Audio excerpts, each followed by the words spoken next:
This former Muay Thai fighter is about to face the greatest challenge of his life, because he needs to save his wife, who is trapped inside a hospital in the middle of a zombie apocalypse. This is ZM from 2025, so put your gloves on and let's recap.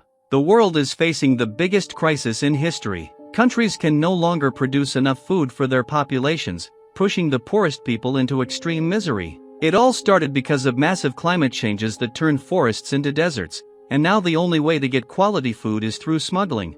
That's where we meet Singh, carrying out one of the most dangerous jobs around, but also one of the few ways to make serious money. And he's doing it all to give his wife a better life. On the road, it quickly becomes clear this won't be an easy mission, but his partner trusts him completely because before all this chaos, Singh was a national Muay Thai champion. As they drive onto an overpass, they realize they've fallen into an ambush. Several men begin surrounding the vehicle, ready to steal the cargo. But Singh is prepared. He jumps into action and starts taking them down one by one. Since firearms aren't easily accessible in Thailand, even at the end of the world people settle things with their fists, and Singh proves exactly why he was once a champion. Meanwhile, the city itself has become pure chaos, with people digging through garbage just to find something to eat. Back home, his wife Rim is worried because he's been gone for 3 days without any contact, and she still has to leave for work. Singh finally finishes the job and receives a motorcycle as payment, something incredibly valuable in a broken world like this.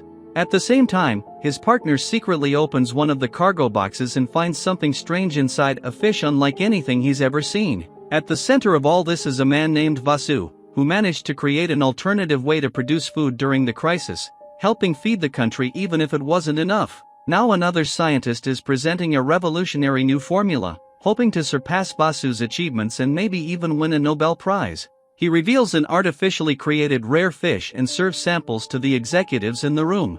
At first, everyone is impressed.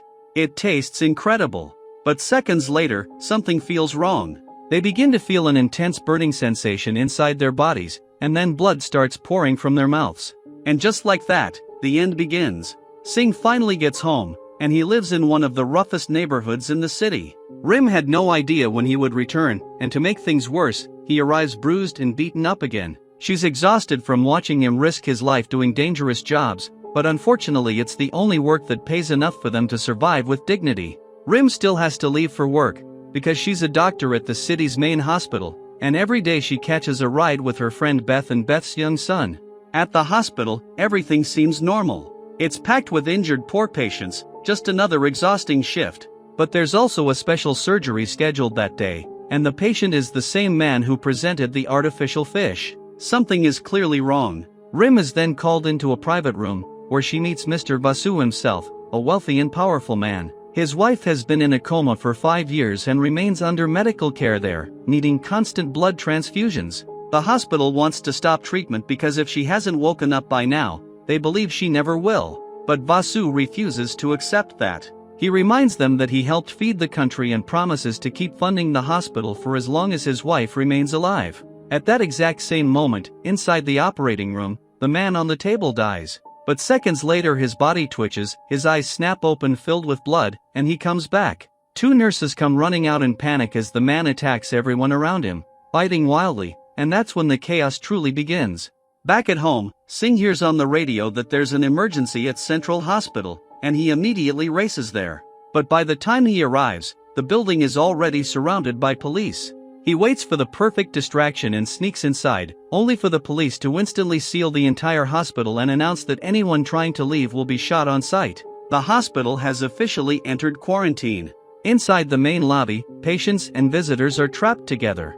Security tries to maintain order, but one of the infected suddenly attacks. On the upper floors, most of the hospital staff have already turned. Rim is hiding inside a room with her supervisor, who was bitten earlier. She leaves briefly to check for an escape route, but when she returns, he has already transformed, forcing her to run for her life. Now she's trapped in the dark hospital corridors, unable to make a sound after the power cuts out. By this point, Singh is already inside, and the moment he realizes what's happening, he starts throwing punches at the infected. The problem is they don't stay down. In the middle of all this, Beth's son gets separated and wanders into the wrong room, seconds away from being attacked, but Singh appears just in time to save him. That's when he figures out the key: the only way to stop them is by striking the head. From that moment on, he starts dropping zombies with brutal Muay Thai elbows. Down in the lobby, the security guard manages to survive by smashing several infected with his baton. But then a little girl tries to run outside looking for her mother. He rushes to stop her before she gets herself killed, and because of that, he dies. The girl dies too. The man survived the collapse of the world only to lose his life trying to save a child he didn't even know. The country's top commander gives an urgent order. This infection cannot be allowed to spread across the nation, because if it does, total chaos will follow. Their solution is ruthless, they're going to blow up the entire hospital. At the same time, Rim manages to escape and reaches the security control room, where she sees the horrifying truth on the monitors. Every single floor has already been overrun by infected. Meanwhile, Singh and Janinho are running for their lives when they enter a room where a son is saying his final goodbye to his father, who lies in a coma. The old man passes peacefully, never having to witness what comes next, because seconds later infected patients break through the door and devour both of them. With no other choice, Singh and Janinho escape through the window. Janinho freezes for a moment, staring back in shock and nearly gets grabbed, but Singh rushes back and pulls him to safety. They keep moving until they finally reach the floor where Rim had been working. There, Janinho finds his mother hiding inside a room, and for one brief moment everything feels okay again. But then she reveals the truth, she's been bitten. Knowing what's coming, she begs Singh to take care of her son.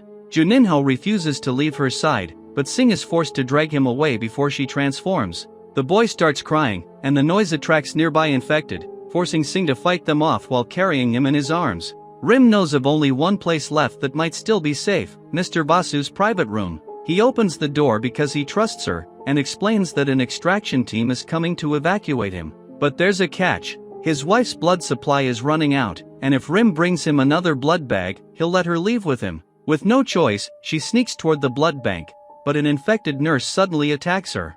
Luckily, Singh spots what's happening from the other side of the corridor and rushes over, but he needs a distraction. Somehow, Janinho manages to swing a fire extinguisher that weighs almost half as much as he does, buying Singh just enough time to arrive and finish the infected off. Back in Vasu's room, the extraction team finally arrives, but it quickly becomes obvious that Vasu never planned to keep his promise. He's ready to leave without Rim. The team is heavily armed, but all that gunfire attracts even more infected. Within seconds they're overwhelmed, and their medic is killed, leaving them desperate for another doctor. Singh thinks the fight is over, but suddenly he's shot in the arm. The soldiers move to take Rim with them, and even though she tries to explain that she and Singh are together, they don't care. That's when Singh completely snaps.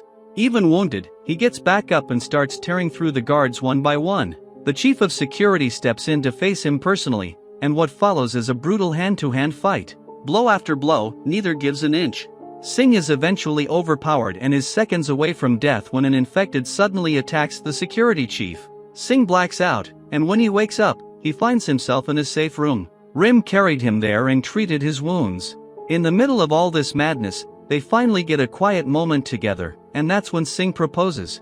The reason he had been risking his life on all those dangerous jobs was to save enough money to buy her an engagement ring. But there's no time to celebrate because the hospital is set to explode in 15 minutes. As they prepare to leave, the security chief has fully transformed. Still wearing his tactical armor, he's even more dangerous now. They manage to set him on fire, which should end him, but then the sprinkler system activates and puts out the flames. Somehow, the water causes the infected to mutate even further, making them faster and even more savage. Everyone races toward the rooftop.